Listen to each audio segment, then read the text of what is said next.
There's a lot of benefits to running a process, and nobody internally to Instrumentl had done that before. So I really wanted to have somebody that had done that before and support us versus figuring it out ourselves. Gauri Manglik is a CEO and co-founder at Instrumentl. Instrumentl is the category-defining leader in grant management. In 2025, Instrumentl raised $55 million from Summit partners. What made you decide to select your right partner? We didn't realize how much bigger the opportunity actually was. We kind of got to the top of a mountain, and then we could see all the other mountains that were bigger that we could climb. So we wanted a partner to maximize chances of our success. And we thought that a growth equity firm would be the right sweet spot for us. You've stayed customer-centric even to this day. I think that was a big part of your process of selecting the right investor as well. Going from where we were to the scale of our ambitions, it just requires us to really have our pencil sharpened. You want to have the operational rigor. We also know that we'll need to hire the best people. We wanted to let people know in the market that this was a great company to take a bet on. Any advice you give through that journey of when to go through this specific process? One of the best things that I did was meet with you, Shane, 2 years even before we actually started a formal process. That helped me feel prepared, start to understand what investors are going to be thinking. Preparation is really key. You don't really want there to be any surprises that come up in the process.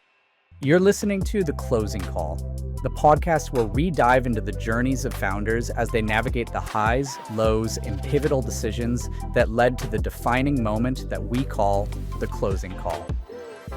Gauri, great to see you again. It feels like it was just yesterday that we were sprinting towards the final closing docs with Summit partners on your $55 million Series A. But really, it's been almost a year, and time really flies. And everything I've heard from the team over at Summit is you are hitting or exceeding plan, and that's phenomenal here because it is quite the plan, quite the growth journey. But thank you for joining us on the closing call.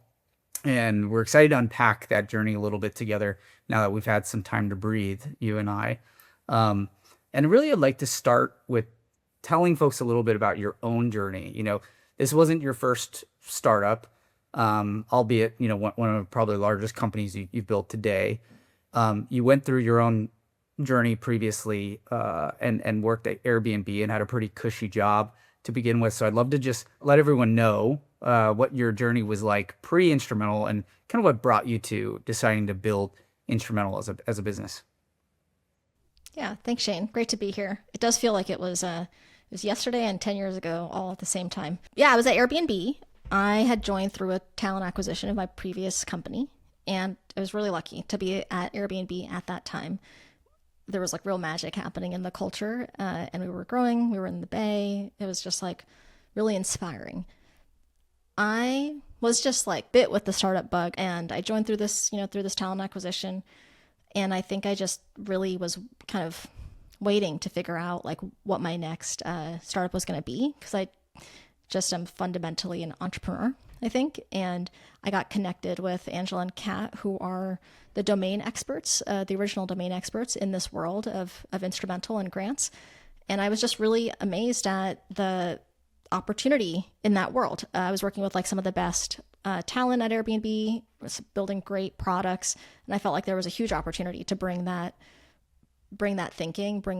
product thinking, design thinking to the nonprofit space. And grants were totally new to me at the time, but the more that I learned about it, the more that we built things together, and I could see how much our customers really needed what we were building, the more I was hooked. But it was really that kind of fortuitous connection with Angela and Kat, and then this idea of bringing really great products to a world that needed it, and also where I could feel good about the impact that I was making. Yeah, certainly. And it was a big problem to solve for, and seemed like it was quite difficult to figure out what's the right product market fit. What drew us to Instrumentl is you were solving an Excel and archaic workflow problem for folks that were seeking grants. And I know that you went through your own iteration of experimentation on, what's the right product market fit. So how did you eventually land on the grant seeking lifecycle platform that you've built today? What was that journey like? Angela and Kat really had this belief that grants just were way too complicated, and there was a lot of room for making that process more efficient. But we didn't know exactly how to solve it or exactly like the exact right ICP that we wanted to focus on. Part of the reason for that is there just wasn't that much going on here. So we initially focused on building a marketplace. We actually wanted to connect grant makers and grant seekers directly. We focused on selling to academia, selling to individual researchers. And then through that, we actually found that the nonprofit segment was the right segment to focus on. We were always connected to this idea of wanting to make grants feel more efficient and like dead simple to like not be a barrier for great work getting funded. And yeah, just kept going until we found the nonprofit space. And what was really interesting is that at that time, many years ago, there was actually, again, very little happening. And so we almost overlooked this market and this opportunity. And because from the outside, it looks, grants for nonprofits, it can sound small. And certainly to us, actually, we were not sure it was like the place to really build our growing company. We actually spent a lot of 2018 seeing if there was a bigger opportunity to focus on, because we weren't sure how much pain there was in grants for nonprofits. And we tried to talk to nonprofits about all these other ideas that we wanted to build for them. We had a website up from like some of the prior versions of Instrumentl we were selling to academics, and folks just kept bringing that up. We were like, hey, how about this new Ferrari we could build for you? It could do all these cool things. And people were like, yeah, that's cool. Okay, like consider it. But like, tell me about this grants thing. It was almost like it's just like our customers really paved the way to say like, hey, no, actually, even though you can't tell from the outside, there's a lot of pain here. There's a lot of willingness to pay here. There is. And so our customers really led the way. Eventually, we just, decided to really focus on the grant seeker market, building a SaaS platform for grant seekers, initially focused on helping them find grants, the prospecting process. And then again, through that, we've just every single year have seen how much greater pain and complexity there is throughout the whole grant lifecycle. And our customers have really paved the way to help us see that they're super underserved in like navigating that pain and complexity themselves. And when we unpacked the opportunity together, we saw an over $7 billion opportunity this year when you measure SAM from the bottoms up, which is actually quite large just for nonprofits, and then grows obviously as you expand it in universities and other segments of opportunity. So certainly not a small problem, but it's very clear both you and Angela did a phenomenal job listening to customers, what they want, what they need, where their pain points were, because you always seem to have that foresight and be ahead of the puck in terms of what to build next. And I would say that that's something that we really admire about Instrumentl. Speaking of being ahead of the puck, as AI came into play in this industry, and there was the rise of various LLMs, it was clear to us that you had implemented these LLMs within your product and operational strategy. And so it'd be great to hear, how did you have that foresight? What are the ways in which you implemented AI, and where's that brought you today as a business? Thanks, Shane. Yeah, it always feels like we could be moving faster. We did get a product out in production, 2 years ago, and that does feel like a win. I think in terms of being ahead, actually the biggest thing that Instrumentl is focused on, I talk about this value of our customers are the heroes. And that really comes down to almost like having a bit of paranoia that you're not solving enough value or solving enough problems for your customer, and really having a very humble sort of posture when interacting with customers to really be able to continue to learn from them. We, in the very early days, and also I did not come from the nonprofit space, as I mentioned, so I think that was like necessary for me to actually truly embrace it and understand it deeply, that mindset. In the early days, when we were building our first matching algorithm, I didn't know it then, but we actually were building in a lot of the ways that people talk about now as like best practices for building with LLMs. We were looking at the output of our matching algorithm row by row and like assessing if it was like a great fit or not a good fit. And then we'd have humans, who were experts, my co-founder Kat and Angela, who would be training that, giving feedback back to that algorithm to like ultimately make sure that it was delivering the right results.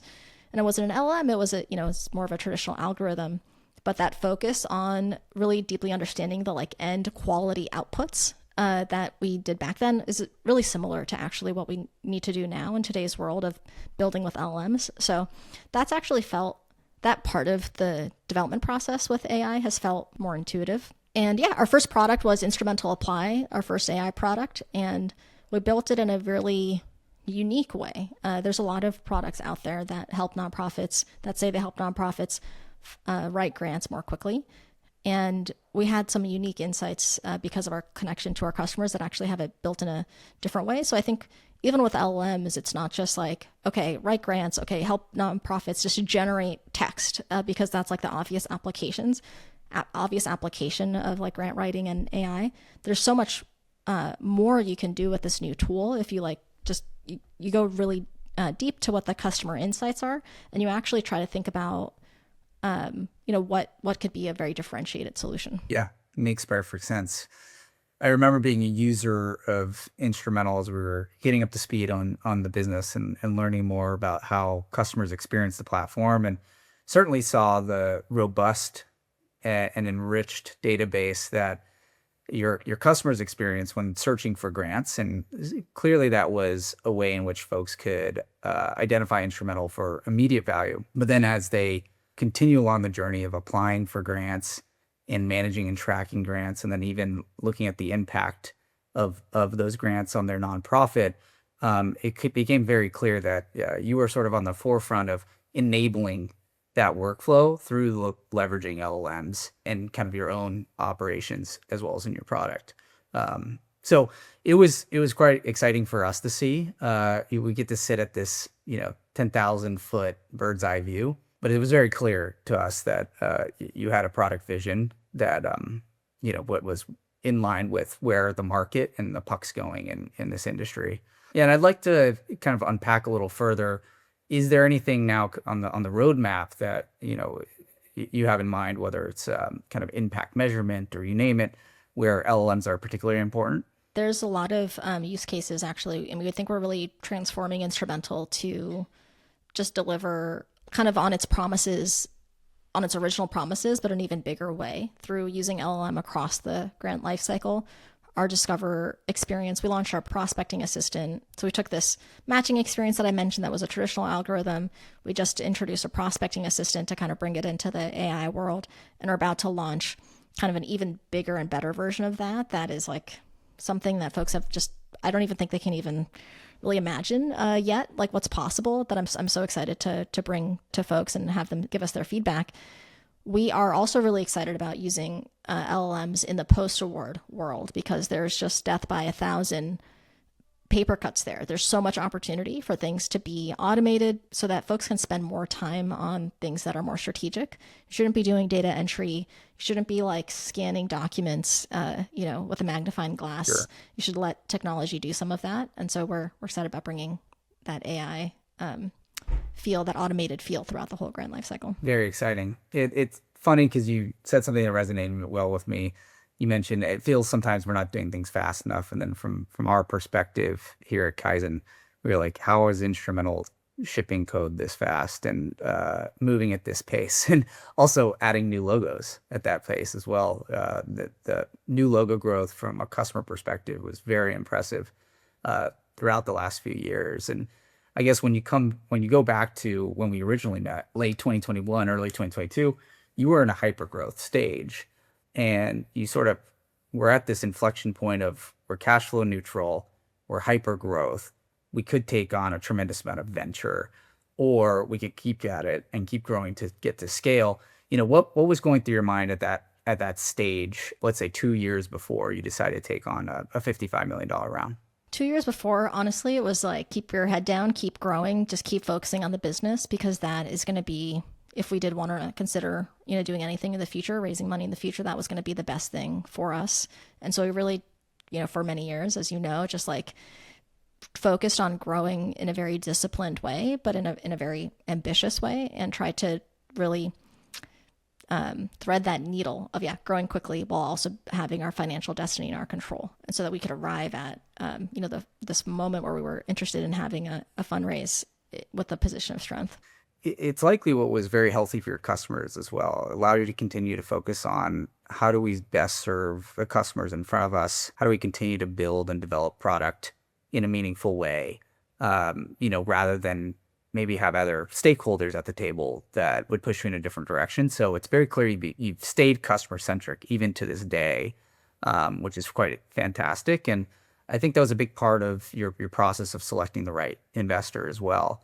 And so if you fast forward to, the process in 2024 of evaluating, the right investor, what were you looking for in your best partner?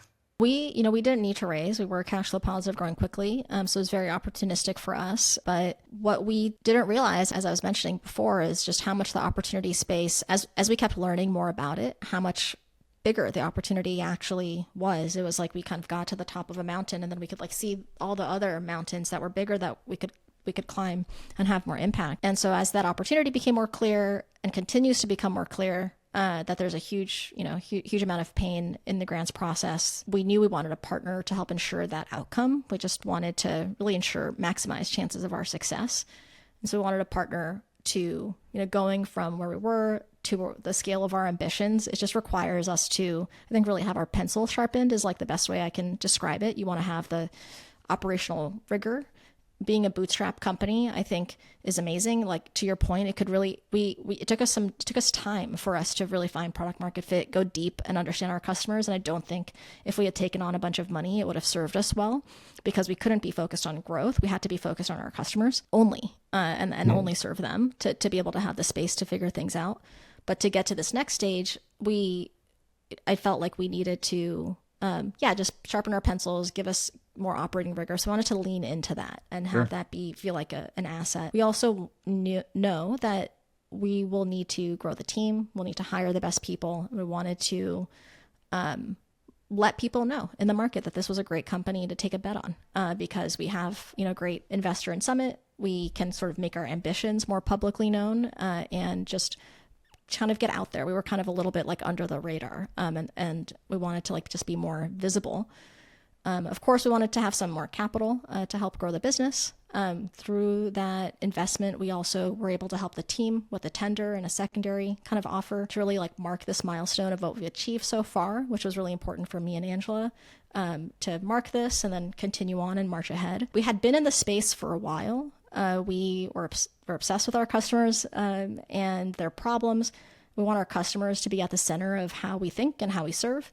And through that, we think we have a right to win this vision that we see for having grants feel so simple and efficient, so that it's never holding nonprofits back from creating their impact. And like I said, we just wanted to like really ensure that outcome for us. Yeah, certainly. Well, the words tossed around during the process of evaluating different investors was you have become the category defining leader for grant seeking lifecycle management. And so it was pretty, I guess, timely to bring on a partner to maintain that leadership. And then, like you said, sharpen your pencil and make sure you can keep executing on that vast journey and vision that you have. I'm curious, like, what are some of the ways that you've sharpened your pencil since taking on investment over the course of this last year? I think if you were to just zoom out and say like, okay, what's changed now that we've had Summit, day to day, on the whole, not a lot has changed. And I think I think both Summit and I would agree that that's the ideal, because they were really backing our vision. And that was like how we knew they were the right partner for us. We're a really ambitious, team and company. And now we have, more fuel to be able to achieve those ambitions. But I think, there's more rigor in operating. There's more clarity of the metrics that we need to be focused on. We can take a longer term view in how we're going to achieve our business outcomes and our business goals. And that's something that has been really great to work with Summit on, to be able to develop that longer term view. When you're a smaller company, scrappy company, I've been used to thinking about time in, months and quarters and maybe years. But now we're really starting to think like bigger picture. And yeah, overall, I think they're just like helping to keep us pointed at what's most important. Ahead of selecting Summit to be your partner in a $55 million capital raise, you had investors knocking on your door consistently. I mean, dating back to when we first met in 2021. What made you decide now's the time to evaluate these options and then ultimately run a more formal process to select your right partner? I mean, in terms of the timing part of it. I had always had this milestone in my head of like, okay, when I cross this kind of ARR threshold, that will be the right time to poke my head up and see if doing anything makes sense, raising money makes sense. And we had crossed that. We like tripped that wire, so that it sort of started to be on my mind. But we had been like heads down and like just, I was like so focused on the company and running the company. We had folks that were, interested in talking to us, investing in us and things like that, but I hadn't really been focused on that. And we thought that a growth equity firm would be the right sweet spot for us. And there's a lot of players there we didn't know. And I wanted to keep focusing on the business as much as possible. And, I knew you and we had been talking for a couple of years beforehand. And I could learn from that there is like a process to run here. There's like a lot of benefits to running a process, and nobody internally to Instrumentl had done that before. And so I really wanted to have somebody that had done that before and support us versus figuring it out ourselves. Ultimately, were there a few ways in which Summit stood out across the other options of growth equity firms? Because we certainly didn't have a lack of interest. There was teens, a number of indications of interest, and so any ways in which you felt like the final few stood out, and why you select Summit at the end. It was actually pretty instant. Like in terms of it feeling like a great match between Instrumentl and Summit. We felt that they were really backing Instrumentl's vision and my and Angela's vision, and that they really truly like deeply believed in that, and they wanted to like pour fuel on our fire. I think stylistically they were supportive and optimistic in terms of just like how they showed up, and we thought that would be really important when there are naturally challenges and ups and downs. Obviously, they've had great experiences, they're a great firm, have invested in great companies, so they came with great insight. And the individual, like the actual people of like, Daniel and Colin, who are on our board now, Angela and I just felt like we had great chemistry. We felt genuinely excited to work with them and learn from them and like partner with them on this next stage. And I feel like it was really that like pushed us over the edge. Now that you secured $55 million of new funding from Summit Partners, what does this mean for existing employees and even new folks looking to board the Instrumentl rocket ship? We are really growing, investing in our product and our offerings so that we can deliver even more value to our customers. We started with helping nonprofits find grants. We now help them compose their grants, and we're very focused on helping nonprofits manage those awards once they receive it. This post-award grant management space is actually, it's through this you can see what makes operating a nonprofit uniquely complex. Nonprofits have to manage these restricted dollars, and they have to tie each expense in a grant to that grant, and then they have to tie outcomes from that grant back to that same grant. And so it creates a lot of operational complexity within a nonprofit. And we think that because grants are what make operating a nonprofit uniquely complex, there's just so many other additional products and ways that we can serve the nonprofit market through focusing on the post-award grant management world. And, for existing folks, for new folks that want to join, from a cultural standpoint, I want Instrumentl to be the best example of a mission-driven company and an ambitious company coming together to create a large growing business with real tangible impact for our customers. We value folks that have a lot of urgency, consider themselves to be technologists, want to help build a future, and have high ownership and really want to solve ambitious challenges. So we are hiring across the board. Would love to, if you want to build really great products in a space that really needs it, would love to talk to you. Absolutely. We felt that energy when we were partnered with you, and even that culture. Everyone came to the table when we had conversations with them with, of true passion for what you were building. And that passion sort of shined through with their performance. And so I could see that, culturally, everyone enjoyed working together. But it was also a very high-performing team. And we learned a lot about that at Kaizen because we actually resonate with a similar type of culture as a younger firm. So, I can very much appreciate that. And always when I think of kind of new folks looking for, a role at a high-growth, really strong culture SaaS company, Instrumentl is top of mind for me. Thank you, Shane. Absolutely. And I think since partnering up, definitely the progress of hiring has been quite impressive. And maybe that's a little bit of now we're instrumental and we have some serious backing, and we can present the world of various executives like what we have to offer. But maybe it's a little bit of their team and ability to help you execute. But we've certainly seen that from the sidelines of your ability to scale as a firm.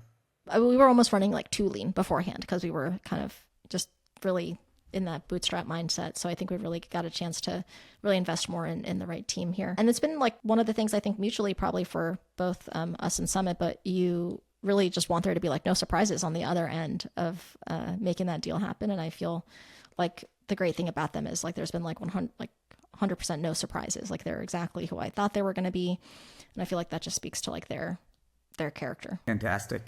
Any life changes since you've done the deal? I mean, we're talking mostly about Instrumentl. Man, we are just so focused on growing this company. It takes up like most of our space, brain space. Angela and I, we have a 3-year-old, and that's been a whole journey, a whole new adventure in and of itself.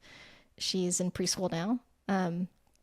We also did we're going to be moving in 2 years because we're going to be doing a big reno project, so that'll be a fun side project for Angela and I to spend our time on. Yeah, we've just been, I feel really grateful and excited to be able to spend more time honestly on just like helping to build out our vision. Well, exciting that you're executing on the reno, and there's an opportunity to have some personal enjoyment as well. But we find with many founders, they go and kind of buy their first car, first home, et cetera, throughout the process. But sounds like you've continued to stay focused on the vision, which does not surprise me whatsoever. Can't do it any other way. Yeah, exactly. Nice. Well, I guess as we wrap up, any advice? I always like to ask this question, but any advice you'd give another founder who's sort of sitting in your shoes and going through that journey of, when to take on capital, or, when to go through this specific process?